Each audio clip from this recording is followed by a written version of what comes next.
자, 그 다음 뒤로 넘어가서 이제 모형을 봤어요. 우리가 여기서 하실 건 뭐죠? 애플리케이션 설계 파트 공부하시잖아요. 그래서 요구사항 분석하는 부분 건너뛰었어요. 바로 설계로 들어왔습니다. 그러니까 이게 소프트웨어 공학을 제대로 공부한다면 요구사항 분석, 설계, 구현, 테스트, 유지보수 다 껌껌이 다 살펴봐야 되는데 우리는 애플리케이션 설계니까 요구사항 분석 다 건너뛰고 바로 여기 설계 단계를 건너온 거예요. 그리고 이 요구사항 분석에 대해서는요, 이 다음 시간에 우리 문제풀이 하실 거잖아요. 문제풀이 할 때, 그때 문제에서 잠깐씩 다뤄드리는 걸로 할게요. 그러니까 건너뛰었다고 불안해하거나 걱정하지 마셔요. 다 이제 문제풀이에서 그런 부분들은 같이 언급을 해드리겠습니다. 아무튼 이제 소프트웨어 설계예요. 설계라고 하는 거 개념을 보시면 뭐예요? 분석 단계에서 밝혀진 요구사항을 컴퓨터에서 어떻게 실현할 것인가, 즉 컴퓨터에서 어떻게 만들 것인가 하는 거예요. 그러니까 우리 쉽게 건축물 만드는 거 생각해 봐요. 머릿속으로 나는 이런 집을 만들어야지, 이렇게 세모난 지붕에 빨간색 뭐 기와를 얹고 벽은 뭘로 칠하고 막 이렇게 머릿속으로는 색깔 화려하게 막 상상을 하잖아요. 머릿속으로 상상하면 뭐예요? 그거를 일단 종이에다가 그려봐야 되겠죠. 그죠? 그 종이에다가 그려서 시각화시키는 게 설계다라고 보시면 돼요. 소프트웨어 개발도요, 그런 과정을 거칩니다. 물론 요즘 설계를 할 때요, 손으로 직접 종이에다가 펜으로 이렇게 그리는 경우는 극히 드물어요. 그런 분들도 아직도 있지만 그런 거 극히 드물고, 요즘은 설계 도구라는 어떤 일종의 프로그램들 많이 이용을 하고 있습니다. 아무튼지 간에 뭐 컴퓨터를 위해서 설계를 하든 어쨌든지 간에 일단 결국 뭐예요? 요구사항을 시각화하는 것이라고 보시면 돼요. 그래서 이 소프트웨어 설계에서는 뭐 관리적으로는 상세 설계와 기본 설계가 있고요. 기술적 시각으로는요, 자료 설계, 구조 설계, 사용자 인터페이스 설계, 절차 설계 이렇게 나눠집니다. 그러니까 설계를 관리적인 관점으로 볼 거냐, 기술적 관점으로 볼 거냐에 따라서 나눠지는 게 달라요. 자, 그 중에서 기술적 시각에서는 자료 설계, 구조 설계, 사용자 인터페이스 설계, 절차 설계로 나눠지거든요. 근데 사실 얘는요, 그냥 말 그대로예요. 자료 설계, 데이터 디자인이잖아요. 얘는 뭐예요? 이 소프트웨어, 이 프로그램에서 사용할 파일이라든가 여러 가지 자료들, 얘네들에 대해서 설계를 해주는 거여서 파일이나 데이터베이스 설계를 합니다. 자료 구조라든가 파일들 먼저 하게 되고, 그 다음에 구조를 설계해요. 구조라는 건 프로그램 요소들 간의 관계를 정립을 합니다. 그러니까 프로그램을 할 때 우리 그냥 쉽게 생각하면 그런 거 있잖아요. 프로그램 할 때 메뉴를 한번 생각을 해봐요. 문서 작성 프로그램 메뉴다라고 하면 뭐 입력 버튼 있고, 그 다음에 보기, 편집 이런 것들 있죠. 그런 구성 요소들 있잖아요. 그 구성 요소마다 걔네들 사이에 관계를 정립을 하는 게 자료 구조 설계라고 하는 거예요. 그 다음 사용자 인터페이스 설계입니다. 사용자 인터페이스 설계는요, 사용자가 어떻게 사용할 것이냐, 즉 이 프로그램을 이용하는 사용자 입장에서 가장 민감하게 받아들이는 게 사용자 인터페이스 설계예요. 프로그램을 사용할 때 얼마나 사용하기 편하게 만들 것이냐 하는 부분입니다. 그 다음 절차 설계요. 절차 설계는요, 프로그램 알고리즘에 대한 설계 작업이 됩니다. 그래서 알고리즘, 프로그램의 그 순서들 있죠. 어떠한 절차로 진행을 할 건지 그러한 부분들이 절차 설계고, 사용자에게 가장 민감하게 와닿는 건 사용자 인터페이스 설계가 되겠지요.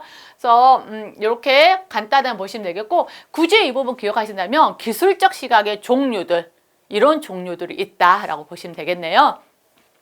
자, 그 다음에 설계 원리를 볼게요. 소프트웨어를 설계를 하는데 막무가내로 설계할 수 없잖아요. 어떤 원리가 있겠죠. 그래서 어떤 원리로 설계를 할 것이냐 하는 겁니다.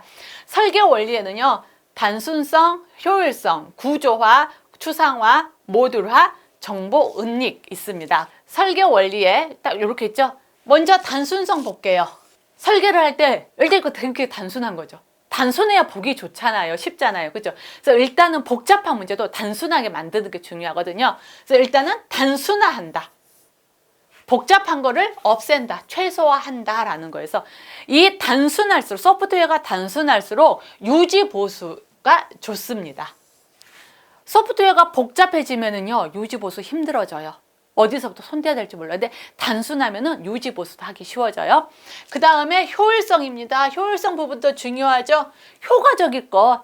내가 어차피 똑같은 돈과 똑같은 시간, 똑같은 비용을 투자를 해서 소프트웨어 개발했으면 이걸 효율적으로 사용을 해야 되겠지요. 그렇죠?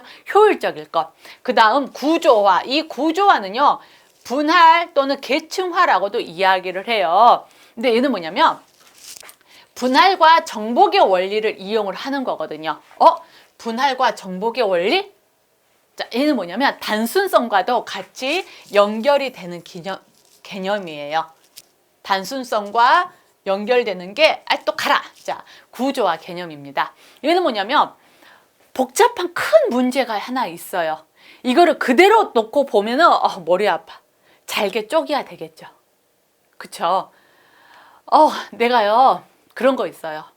나 정보처리 산업기사 필기 공부해야 돼. 정보처리 산업기사 필기 실기까지 해서 정보처리 산업기사 했더니 필기 실기 이만큼 공부를 해야 되네. 머리 아파. 너무 복잡해지죠. 그러니까 어때요? 정보처리 산업기사 자격증 따야 돼? 이거를 분할하는 거야. 나 정보처리 산업기사 필기 따야 돼. 그 다음에 실기 따면 돼. 나눴더니 어때요? 일이 조금 더 가벼워졌네요. 정보처리 산업기사 필기 3과목이나 되잖아. 이걸 어떻게? 너무 크죠? 이것도 크네? 그러니까 어떻게 해요? 과목이 3과목이야. 1과목, 2과목, 3과목. 그럼 일단은 1과목부터 하고 그 다음 2과목, 3과목 하자. 과목별로 나눴더니 과목 별로 안 되네? 네 할만해. 1과목 뭐야? 강의가 이렇게 많아. 이거 언제 다 들어? 이거 한 번 했잖아. 그러면 오늘은 1강 본강의야 문제풀이 듣고 그 다음날에 요거 듣고 이렇게 나눠봐요. 그랬더니 어때요? 굉장히 조금하게 분할이 되죠. 작아지죠. 그러면서 마음의 부담이 확 줄어들죠. Nope. 그게 분할과 정복이에요. 커다란 문제가 있을 때 어떻게? 작게 쪼갠다. 분할을 한다. 그리고 하나하나씩 작은 거 하나하나씩 처리를 한다. 정복을 한다. 되셨나요? 오케이, 됐어요. 그게 뭐라고요? 분할과 정복, 이 구조하고요. 분할과 정복을 통해서 뭐가 돼요? 문제가 단순화가 되는 거죠. 복잡을 최소화할 수가 있는 거죠.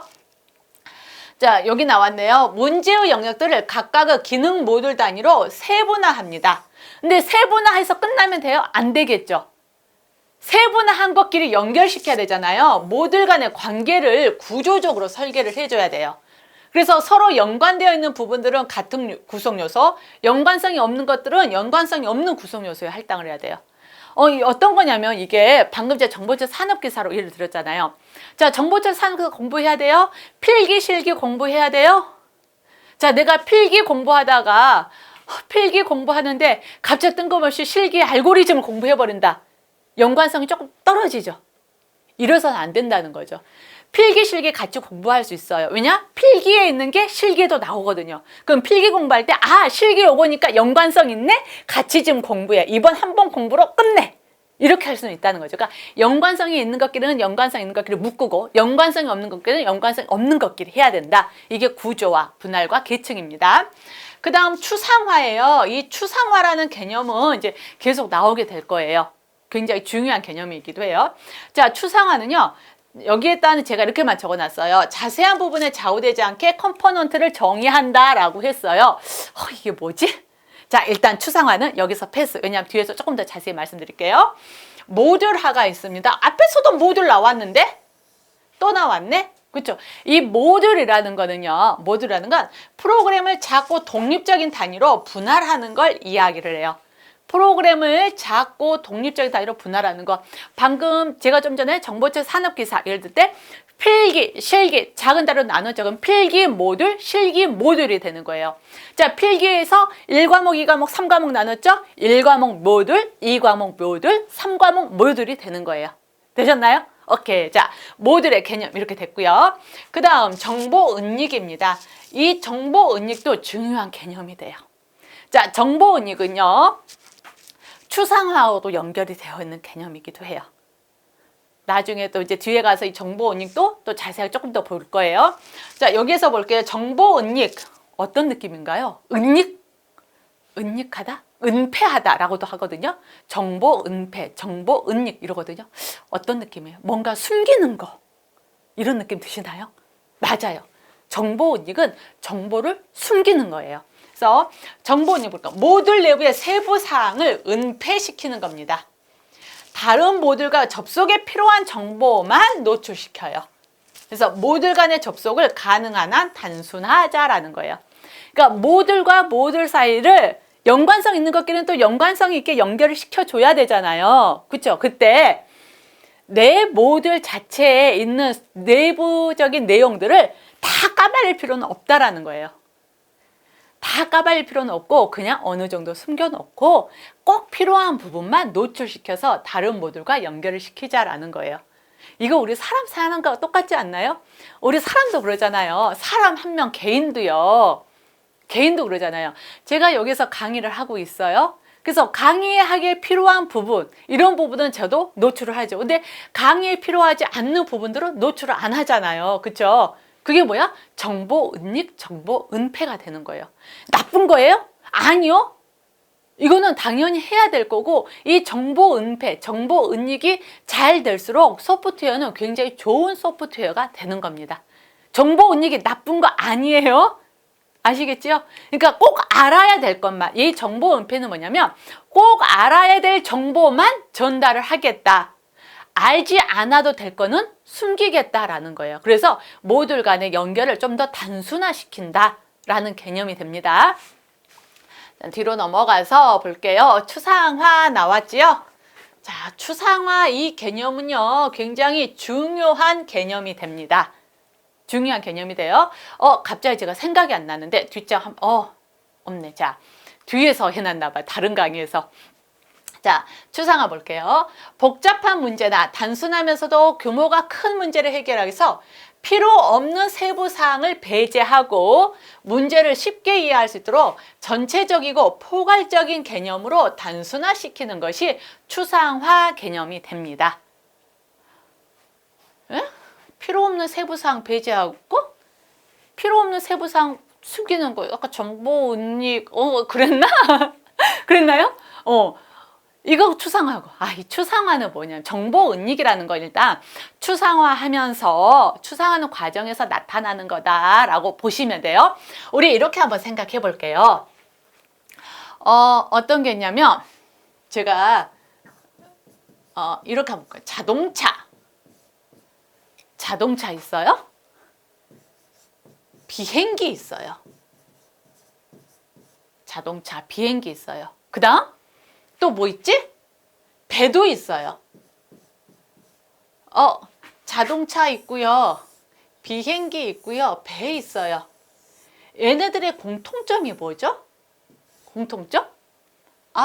교통수단, 이동수단이 되네요. 그쵸? 교통수단, 이동수단이 되는 거죠. 이거 이해되시죠? 이게 이해됐으면 여러분은 추상화를 이해하신 거예요. 정확히 추상화 개념 이해하신 거예요. 지금 여러분이 추상화 시킨 거라니까요. 지금 뭐야 갑자기 이거 하다 갑자기 왜 추상화야? 뭐냐면은요, 이 추상화는 이거예요. 자동차, 이렇게 봅시다. 교통수단이라는 덩치가 큰 거 있죠. 교통수단이니까 그러네? 그래서 얘를 자동차, 비행기, 배 이렇게 어떻게 써요? 나눠놨어요.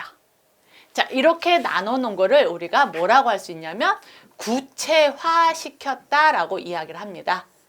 자, 구체화시킨 거예요. 교통수단을 자동차, 비행기, 배로 나눠놨죠. 쪼개놨죠. 구체화시켰어요. 그쵸? 자, 근데 또 그러면 이 반대로 올라가는 걸로 생각을 해볼게요. 자동차, 비행기, 배 하니까 얘네들은요, 뭔가를 사람이나 물건을 타고 이렇게 어딘가에 가네? 이런 공통적인 속성이 있네? 얘네들이 가진 공통적인 속성 묶어서 교통수단으로 묶어놨어요. 그쵸? 큰 개념으로 묶었어.